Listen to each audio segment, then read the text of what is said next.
Welcome to ఈ బోధ. నేను మీ విద్యాసాగర్. టర్మ్ ఇన్సూరెన్స్ గురించి మనం తెలుసుకోబోతున్నాం. ఈ టర్మ్ ఇన్సూరెన్స్ అంటే ఏంటి? ఎవరికి ఈ టర్మ్ ఇన్సూరెన్స్ పాలసీ ఇస్తారు? సో, దీనికి ఒక ఖచ్చితమైనటువంటి ఇన్‌కమ్ సోర్స్ ఉండాలి. దానికి సంబంధించినటువంటి డాక్యుమెంట్ మనం సబ్మిట్ చేయాలి. సో, ఎటువంటి డాక్యుమెంట్స్ మనం సబ్మిట్ చేయొచ్చు? ఎవరెవరు తీసుకోవచ్చు? అంటే ఏ వయసు నుంచి ఏ వయసు వరకు తీసుకోవచ్చు? ఎంత పాలిసీ తీసుకోవచ్చు? ప్రీమియమ్స్ ఏ విధంగా ఉంటాయి? ఏ బెస్ట్ కంపెనీ? ఎలా తీసుకోవాలి? వీటన్నింటి గురించి మనమైతే ఇప్పుడు క్లియర్‌గా తెలుసుకోబోతున్నాం. సో, ముందుగా టర్మ్ ఇన్సూరెన్స్ అంటే ఏంటి? ఇది లైఫ్ ఇన్సూరెన్స్‌లో ఇదొక ప్రోడక్ట్. అంటే మనకు లైఫ్ ఇన్సూరెన్స్ కంపెనీస్ ఉంటాయి కదా! వాళ్ళు ఇచ్చేటువంటి ఇన్సూరెన్స్‌లో ఇదొక టైప్ ఆఫ్ ప్రోడక్ట్. సో, ఈ పాలిసీ చేసిన వ్యక్తి పాలిసీ స్టార్టింగ్ నుంచి ఎండింగ్ డేట్ అనేది ఒకటుంటుంది. సో, దీన్నే పాలిసీ టర్మ్ లేదా పాలిసీ కాల టైమ్ అంటారు. సో, అలా అతను సెలెక్ట్ చేసుకొని 10 ఇయర్సా, 15 ఇయర్సా, 20 ఇయర్సా అనేది సెలెక్ట్ చేసుకొని ఒక ప్రీమియం అనేది పే చేసుకుంటూ పోవాలి. అంటే మనం డబ్బులు కట్టుకుంటూ పోవాలి. సో, స్టార్టింగ్ నుంచి ఎండింగ్ వరకు. దానికి ఒక టైమ్ ఉంటుంది. అంటే ఎవ్రీ ఇయర్ కడతారా? మీరు హాఫ్ ఇయర్లీ కడతారా? లేదంటే క్వార్టర్లీ కడతారా? మంత్లీ కడతారా? అనేది మనకు ఒక ఆప్షన్ ఉంటుంది. దాని ప్రకారం మనం కడుతూ పోవాలి. సో, కొన్ని companies only half yearly, yearly మోడ్సే ఇస్తున్నాయి. కొన్ని కంపెనీస్ అన్ని రకాల మోడ్స్ ఇస్తున్నాయి. మీరు ఏ రకమైన మోడ్ తీసుకొని డే 1 నుంచి మీరు పాలిసీ కట్టారు, మీకు ఇష్యూ చేశారంటే ఆ పేమెంట్ రిసిప్ట్ మీ చేతికి రాగానే మీకు ఒక పాలిసీ కవరేజ్ స్టార్ట్ అయిపోతుంది. ఓహ్! ఈరోజు పాలిసీ తీసుకుంటే నెల రోజుల తర్వాత స్టార్ట్ అవుతుందా? లేదంటే 1 ఇయర్ తర్వాత స్టార్ట్ అవుతుందా? అంటే మీరు పాలిసీ ఎలిజిబుల్ అయ్యి పాలిసీ తీసుకున్నారు అంటే పాలిసీ రిసిప్ట్ మీ చేతికి రాగానే మీ యొక్క ఇన్సూరెన్స్ కవరేజ్ అనేది స్టార్ట్ అయిపోతుంది.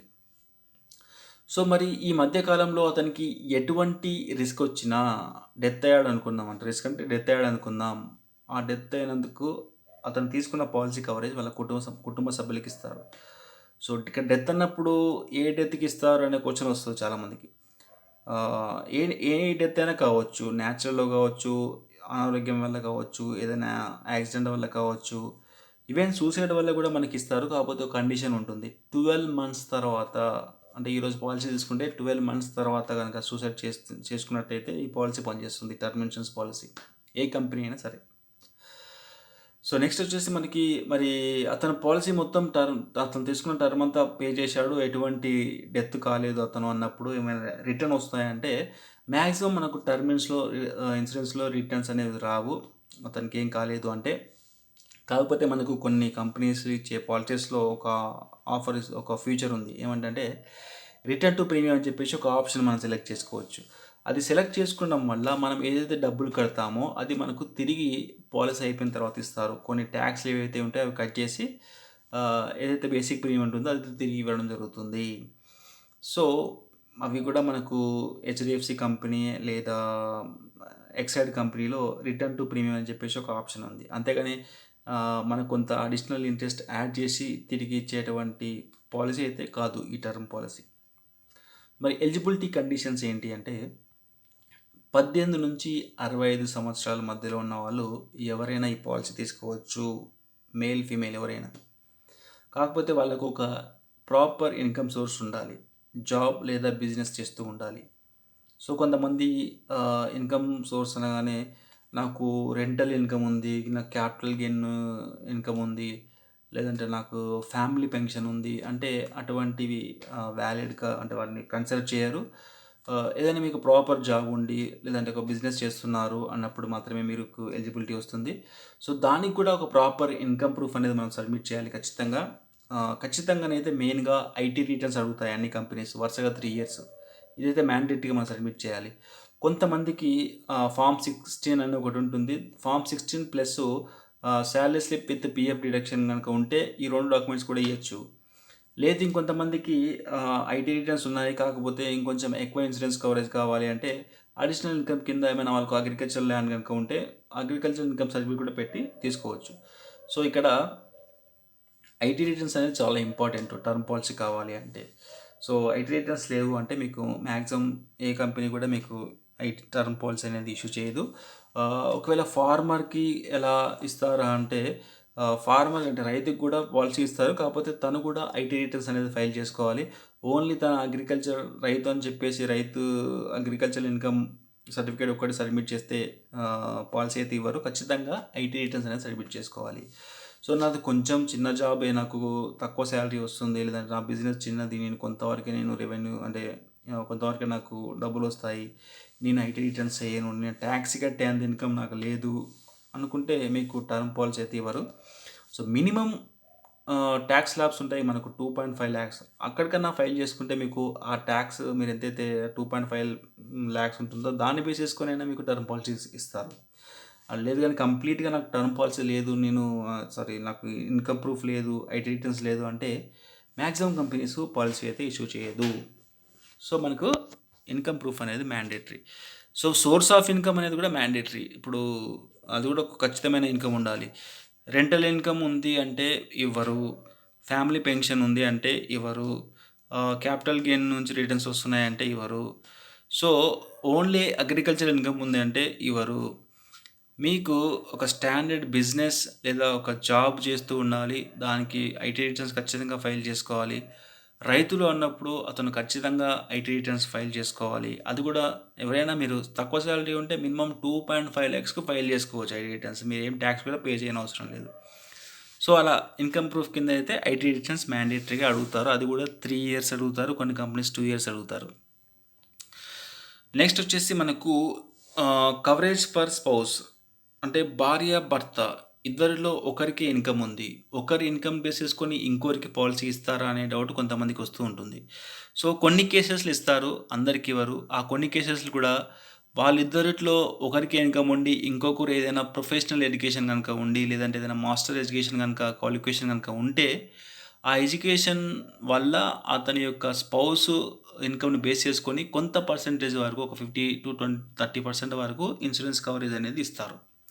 అంతేగాని ప్రొఫెషనల్ ఎడ్యుకేషనల్ బ్యాక్గ్రౌండ్ లేదు, ఒక మాస్టర్స్ ఎడ్యుకేషన్ లేదు అన్నప్పుడు స్పౌస్కు అయితే పాలసీ ఇవ్వరు. ఒకరిని బేస్ చేసుకొని ఇంకొకరికి, ఒకరి ఇన్కమ్ని బేస్ చేసుకొని ఇంకొకరికి టర్మ్ పాలసీ అయితే ఇవ్వరు. ఫర్ ఎగ్జాంపుల్ మీరు ఒక గవర్నమెంట్ ఎంప్లాయర్ అనుకుందాం, మీ వైఫ్ హౌస్ వైఫ్ అనుకుందాం. సో మీకు పాలసీ ఇస్తారు, మీ వైఫ్కి ఇవ్వరు. అదే మీ వైఫ్ ఏదైనా జాబ్ చేస్తుంది, యాజ్ ఏ ప్రైవేట్ కావచ్చు, గవర్నమెంట్ కావచ్చు, మీరేం జాబ్ చేయట్లేదు అంటే మీ వైఫ్కే టర్మ్ పాలసీ ఇస్తారు, మీకే ఇవ్వరు. లేదు మీరు జాబ్ చేస్తున్నారు ఒక ప్రైవేట్ లేదా గవర్నమెంట్లో, మీ వైఫ్ ఒక చార్టెడ్ అకౌంట్, ఒక లాయర్, లేదంటే ఒక మాస్టర్స్ చేసిన వ్యక్తి కనుక అయితే తనకి మీ ఇన్కమ్ బేస్ చేసుకొని ఒక 30% వరకు లేదా ఒక 50% వరకు పాలసీ ఇస్తారు, ఇన్సూరెన్స్ కవరేజ్. మరి పాలసీ టర్మ్ ఎప్పటి వరకు సెలెక్ట్ చేసుకోవాలి? చాలా కంపెనీస్ మీకు 100 years వచ్చేంత వరకు కవర్ చేస్తాం, 90 years వరకు కవర్ చేస్తాం, 80 years వరకు కవర్ చేస్తాం అంటున్నారు. ఎప్పటి వరకు తీసుకోవాలి అంటే నా సజెషన్ మాత్రం మీరు ఎప్పుడైతే రిటైర్ అవుతారో అప్పటి వరకు మీకు టర్మ్ కవర్ అయ్యేటట్టు తీసుకుంటే సరిపోతుంది. ఎందుకంటే ఆఫ్టర్ రిటైర్మెంట్ తర్వాత మనం ప్రీమియం కట్టవలసి వస్తుంది, అప్పుడు మన ఇన్కమ్ తగ్గిపోతుంది, స్టాప్ అయిపోతుంది. సో అప్పుడు మన మెయింటెనెన్స్కే సరిపోదు, మళ్ళీ అదనంగా ఈ ప్రీమియమ్స్ పే చేయాలి, అదొక టెన్షన్. అందుకోసమే ఎప్పుడైనా మనకు టర్మ్ ఇన్సూరెన్స్ అనేది మనకు ఇన్కమ్ ప్రొటెక్షన్ అంటే మన డిపెండెంట్స్కి మనకి ఏదైనా రిస్క్ అయితే మన డిపెండెంట్స్కి ఫినాన్షియల్ ప్రాబ్లమ్స్ రాకుండా మనం ప్లాన్ చేసుకోవాలి. మీ వయసు రిటైర్మెంట్ వరకు వచ్చింది అంటే మీ డిపెండెంట్స్ వాళ్ళ యొక్క ఓన్ ఇన్కమ్ సంపాదించుకునే స్టేజ్కి అయితే వస్తారు. సో అందుకోసమే నా సజెషన్ ఎప్పుడైనా మీ రిటైర్మెంట్ ఏజ్ ఎప్పుడు వరకు ఉంటుందో అప్పటి వరకు మీరు టర్మ్ ఇన్సూరెన్స్ టర్మ్ అనేది సెలెక్ట్ చేసుకుంటే సరిపోతుంది. తర్వాత హెల్త్ కండిషన్ కూడా మనం ఒకటి కంపల్సరీ డిక్లేర్ చేయాలి. సో ఖచ్చితంగా మెడికల్ టెస్ట్ అయితే ఏ కంపెనీ అయినా చేస్తుంది. కాకపోతే ఇక్కడ మనకున్నటువంటి హ్యాబిట్స్ కానీ, మనకున్నటువంటి హెల్త్ ఇష్యూస్ కానీ ఖచ్చితంగా చెప్పాలి. స్మోకింగ్, డ్రింకింగ్, ఏదైనా టొబాకో యూజ్ చేస్తే కనుక ఖచ్చితంగా మనం డిక్లేర్ చేయాలి. సో హెల్త్ కండిషన్ అనేది గుడ్ ఉన్నప్పుడే తక్కువ రేట్లో వస్తుంది. ఏదైనా కొంచెం హెల్త్ ప్రాబ్లమ్స్ ఉన్నా కూడా కొంతమందికి పాలసీ ఇవ్వరు, కొంతమందికి ఇచ్చిన కొంత ఎక్కువ ఛార్జ్ చేయడం అనేది జరుగుతుంది. అలాగే ఇంకొకటి మీ యొక్క ప్రొఫెషన్ బట్టి కూడా అప్పుడప్పుడు ప్రీమియం పెరుగుతాయి. మీరు ఏదైనా మిలిటరీ, పోలీసు, ఇంకేదైనా అండర్ గ్రౌండ్ మైనింగ్స్లో పనిచేసే వాళ్ళు అనుకోండి, మీకు కొంచెం ఎక్కువ ప్రీమియమ్స్ కూడా ఛార్జ్ చేస్తారు. సో బేసికల్గా మన ప్రొఫెషన్, మన ఇన్కమ్ అండ్ మన హెల్త్ కండిషన్ చూసి మనకు పాలసీ ఇవ్వాలా వద్దా అనేది డిసైడ్ చేస్తారు. వన్స్ మనం ఓకే అనుకుంటే, కంపెనీ ఓకే అనుకుంటే అప్పుడే ఇస్తారు మనకు పాలసీ. నెక్స్ట్ వచ్చేసి మనకు ప్రీమియమ్స్ ఏ విధంగా ఉంటాయి అంటే మనకు మ్యాక్సిమం మనకు ఒక 6 lakhs నుంచి స్టార్ట్ అయ్యి మ్యాక్సిమం 1 crore, అంటే మన ఇన్కమ్ని బేస్ చేసుకొని ఎంత ఇన్కమ్ ఉంటే దాన్ని బేస్ చేసుకొని మనకు ఎంత పాలసీ కావాలంటే అంత పాలసీ తీసుకోవచ్చు. ఒక 1 crore పాలిసీకి చూద్దాం. సో, మాక్సిమం మనం యాడ్స్‌లో చూస్తూ ఉంటాం యూట్యూబ్‌లో అక్కడిక్కడ. సో, 400కే మీకు ఒక నెలకు 400 కట్టండి, ₹1,00,00,000 పాలసీ తీసుకో అని చెప్పి యాడ్ వస్తుంది. సో, మరి అన్ని ఏజ్ గ్రూప్ వాళ్ళకి అదే రేట్ ఇస్తుందా అంటే ఇవ్వరు. మీ యొక్క ఏజ్‌ని బట్టి మీకు ఇన్సూరెన్స్ ప్రీమియమ్స్ అనేది డిఫరెంట్ ఉంటుంది. సో, దీన్నే మోర్టాలిటీ రేట్ అంటారు. Based on the mortality rate ప్రకారం మనకు మన యొక్క ఏజ్‌ని బట్టి ఒక్కొక్క ప్రీమియమ్స్ అనేది ఉంటుంది. అందరికీ సేమ్ ప్రీమియమ్స్ అయితే ఉండవు. సో, బేసిక్‌గా మనకి ఇక్కడ చూడండి, మీరు బిలో 25 గనుక ఉన్నారనుకో, మీకు 432,000 మధ్యలో పర్ మంత్ ప్రీమియం అనేది పడుతుంది.